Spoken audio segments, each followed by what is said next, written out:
هل ممكن تتزوج واحدة دكتورة؟ لا ليه؟ ابدا. ما هو انا مداوم. اها. وحنتلاقوا وين؟ في الطوارئ. حنتشارك شنو، حنتونس عن الطب تاني. ما داير، ما اعرف فكرة انه ها كلنا واحد مداوم نايت واحد مداوم صباح يعني. وهل ممكن ترتبط مع واحدة من السوشيال ميديا؟ صراحة ما اعرف ارتبط مع واحدة في السوشيال ميديا. احس لا.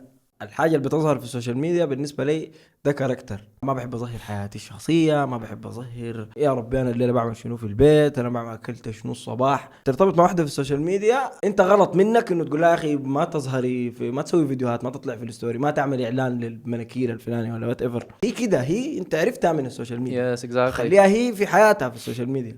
لكنه انا ارتبط معاه، انا من وجهة نظري انا ما داير لما الليله اكون في الميديا الناس تعرف والله دي زوجتي، والله هذا نصور اعلان هنا نحن في نهايه الشارع.